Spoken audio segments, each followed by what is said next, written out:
years before. The man held up his hands. "I mean no harm," he said, as a bitter chill rolled over the floor. Darina kept him from moving any closer with the tip of her blade.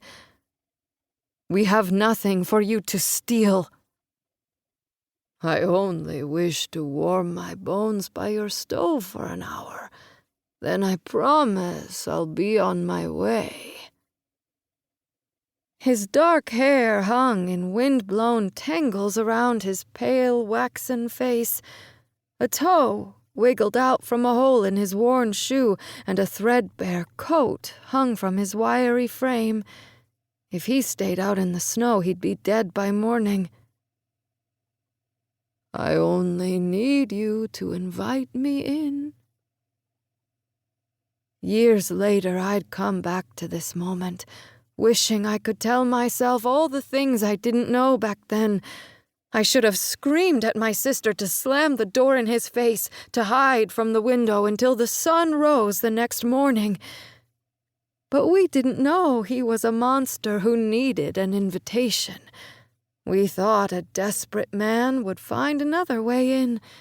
It was better to handle the situation on our own terms, and so we let him in. We didn't realize our mistake until it was too late.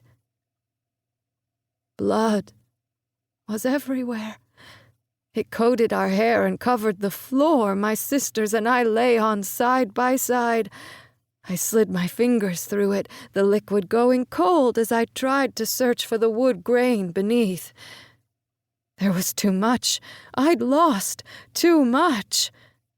I should have been dead, but oily fluids pumped through my veins, too thick to be my own blood, so cold it burned.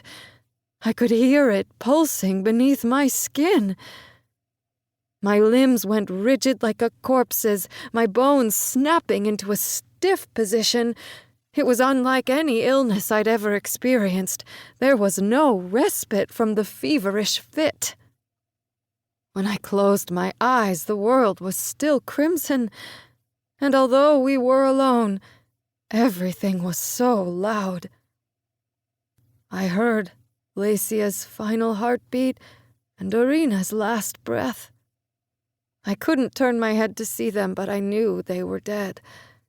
The loss of my sisters splintered through me, a specific, unbearable pain that made the agony of dying seem dull in comparison. I welcomed the shadows that closed in on my vision. "Mara, Mara, Mara!" My heart stopped completely, but the whispered chanting continued. I sought the voice that called to me through the void. That's when my strange angel descended, a creature from another world entirely, with her odd attire and black wings stretched wide. She wore tight blue trousers and a shirt that left her arms bare, displaying the inky swirls and images running from her shoulders to her wrists. A black butterfly was painted on her inner bicep. Her hair was as red as the color behind my eyelids, the flames of hell, the frost-covered rose that she was holding in her hand. I recognized it as the lone survivor from the withered bush beneath our window. She bent over my sisters and closed their eyes, and then she knelt over me to place the flower on my chest. I waited for her to fold my arms and send me to my final rest, to send me to the peaceful place where my sisters were waiting.